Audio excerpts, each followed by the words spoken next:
Hello, this is Matthew Payne, and this is the book He's Redeeming Love. This is chapter 50, and this is called Move to Coffs Harbour. After I left Brisbane, I caught 5 hours on a train to Coffs Harbour, and this time I wasn't crying on the train. I remember when my wife left me, I was crying on the train all the way to my parents. When I got to my parents' place, I was originally going to stay 2 weeks at my parents' house. My mum convinced me that I should stay longer and get my head together and get more stable. I went to see a mental health worker there, and we met a psychologist. The first time I'd met a psychologist.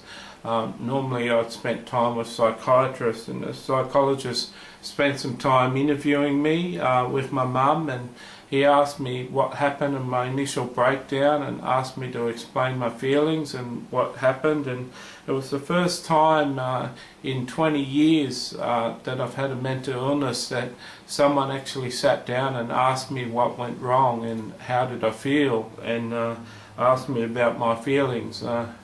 Everyone in psychiatric medicine has assumed that I'm just hearing voices, and things that happened to me weren't really real, and they were hallucinations, and they assumed that everything wasn't real. Well, even the unreal, even the hallucinations are real, and you really experience them. And psychiatrists assume that hallucinations are just things our mind is making up, but I can assure you that whether they come from God and they're a vision, or whether they come from Satan and their hallucination, they are scary, and you really do experience it. And so anyway, I stayed at Coffs Harbour, and I did 2 college courses.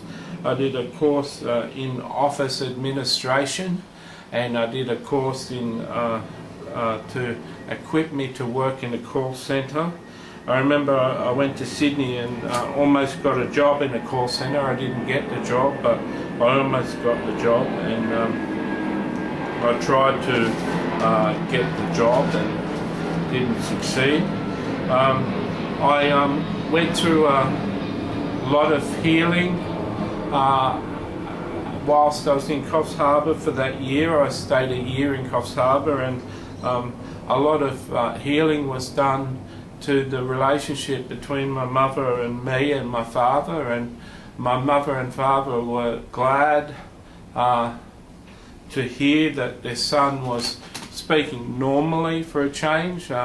Son once again didn't think he was one of the 2 witnesses, one of the last 2 prophets on the earth. He didn't think that he was going to judge the world.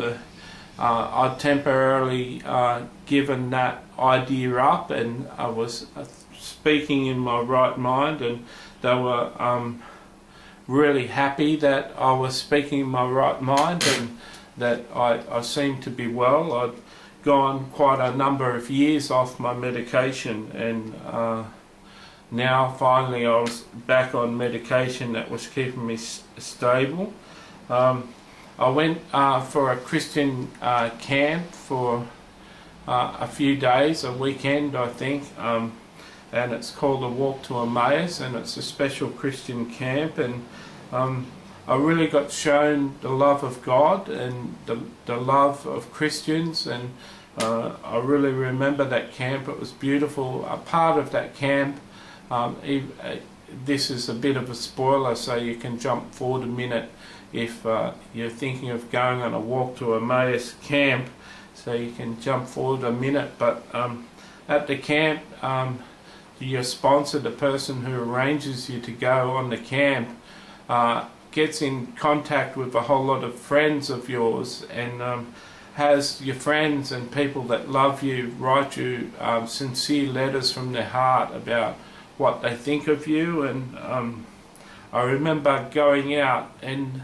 reading my letters, and I just got letter after letter of people saying that they love me, and it still brings tears to my eyes, and I'm quite emotional even bringing it up, that just the things that people said.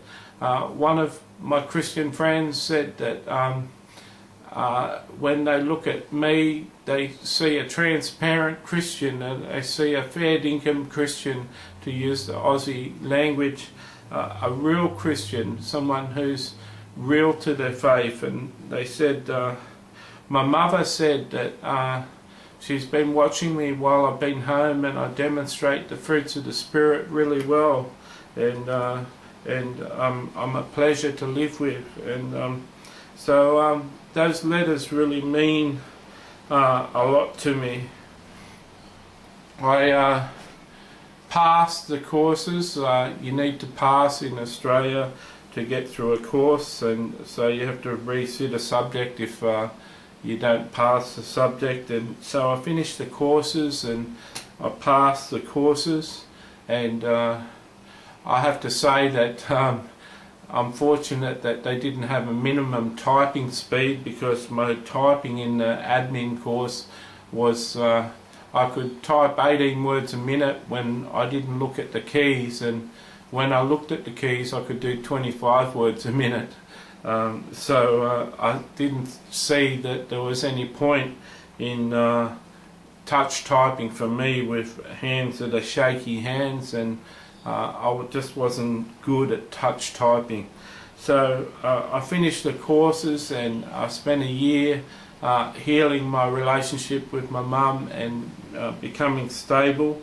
The psychologist said, when I talked to the psychologist, that he said I'd spent many years feeling unwell and being unwell, and he said that it might take a few years for me to reach a point where I feel normal again, to reach a point where I know what normal is on medication. And I have to say that those years have passed, and now I feel pretty normal, even though mental illness still causes me to have depressions and highs and lows and all sorts of different speeds, like I'm living in a washing machine.